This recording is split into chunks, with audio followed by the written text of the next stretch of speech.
ഇങ്ങനെ പച്ച മലയാളത്തിൽ പറഞ്ഞുകൊണ്ട് നിങ്ങൾക്ക് പ്രശ്നമൊന്നുമില്ലല്ലോ, നമ്മളൊക്കെ മലപ്പുറത്തുകാരല്ലേ. പച്ച മലയാളം ഭയങ്കര രസമാണ്. നിങ്ങൾക്ക് നട്ടപ്പാതിരക്ക് ഒരു തമാശ അറിഞ്ഞുതരാം.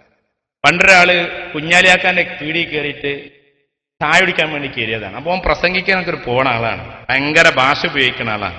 കുഞ്ഞാലിയാക്കാനോട് ചോദിച്ച് കുഞ്ഞാലിക്ക ഒരു ചായ എടുക്കുമെന്നാണ്. കുഞ്ഞാലിയാക്കാൻ അങ്ങനെ ഒന്ന് നോക്കി ഓടുന്നപ്പോ വന്നിക്കണം എന്നുള്ള പോലെ അങ്ങനെ കുഞ്ഞാലിയാക്ക ചായ ആണ് കൊടുക്കുന്നത്. ഇങ്ങനെ വെച്ച് എന്താ കുട്ടിയെ കടിച്ചാൻ വേണ്ടിയെന്ന് വെച്ച്. അതിപ്പോ എനിക്ക് തീരെ പറ്റിയില്ല. അപ്പൊ അവൻ പറഞ്ഞു, പഴം ഇതളിതളായി മുറിച്ച് അതിലൊരിതൾ അരിമാവിൽ മുക്ക് പിന്നീട് പൊക്കിയെടുത്ത് നാളികേരത്തിന്റെ തെളിനീര് അഥവാ വെളിച്ചെണ്ണ ചൂടായി വരുമ്പോൾ അതിലിടുമ്പോൾ പുറത്തേക്ക് നിർഗമിക്കുന്ന പ്രതിഭാസം കൊണ്ടുവരും.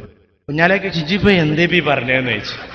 അവൻ ഒന്നും കൂടി പറഞ്ഞെടുത്ത്, പഴം ഇതളിതളായി മുറിച്ച് അതിൽ ഇട്ടേക്കരുത്, ആ ഇതൾ ഒന്നിൽ മുക്കി അതിനെ പൊക്കിയെടുത്ത് നാളികേരത്തിന്റെ തെളിനീര് അഥവാ വെളിച്ചെണ്ണ ചൂടായി വരുമ്പോൾ അതിലിടുമ്പോൾ പുറത്തേക്ക് നിർഗമിക്കുന്ന പ്രതിഭാസം.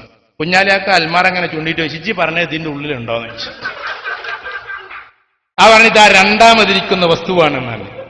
രണ്ടാമതിരിക്കുന്ന വസ്തുവാണ്. ബായക്കപ്പൊരിയെ പിജി പറഞ്ഞത്. എന്നിട്ട് പറഞ്ഞാൽ കുഞ്ഞാലൊരു ബായക്കപ്പൊരി എടുത്തു അവന്റെ തൊള്ളിക്കാണ് തിരി കൊടുക്കുന്നത്. ഭയങ്കര ഭാഷ ഒന്നും പ്രയോഗിക്കരുത് നമ്മൾ, മനസ്സിലായോ? അതാണ് ഞാൻ പച്ച മലയാളം തന്നെ. ചിലപ്പോഴൊക്കെ പച്ച മലയാളം നടക്കുള്ളൂ. ഒരു ഉദാഹരണത്തിന് വേണ്ടി മാത്രം പറയട്ടാ, ആരോടും പറയരുത്. ആരെങ്കിലും മൂത്ത് നോക്കിയിട്ട് എന്റെ വാപ്പാന്റെ തല എന്ന് പറഞ്ഞാല് ഓനക്കൊന്ന് കൊള്ളും ചിലപ്പോ. ഞമ്മക്ക് ഉള്ളിൽ കൊണ്ടതുകൊണ്ടല്ലേ പറഞ്ഞത്. നേരെ നമ്മളെ മൂത്ത് നോക്കിയിട്ട് നിന്റെ പിതാവിന്റെ ശിരസ് ആർക്ക് കൊള്ളാനാണ്? കൊള്ളൂല. ചിലപ്പോ ഭാഷ നല്ലത് ഉപയോഗിക്കുന്നതാകെ. സുകുമാർ അഴീക്കോട് ക്ലാസ് എടുത്തുകൊണ്ടിരിക്കുന്ന സമയത്ത് ഭയങ്കര ഉഷാറായിട്ട് ഇങ്ങനെ എടുക്കും. അപ്പൊ ഒരു കുട്ടി നനഞ്ഞു വന്നു പറഞ്ഞു. അവ ചോദിച്ചു, കാലവർഷത്തിന്റെ ഘനാന്ധകാരങ്ങൾ തളം കെട്ടി നിൽക്കുന്ന കാർമേഘ കീറുകളിൽ നിന്ന് മെഴുനീർത്തുള്ളികൾ വീണാണോ മോനെ നീ ഇങ്ങനെ നനഞ്ഞത്?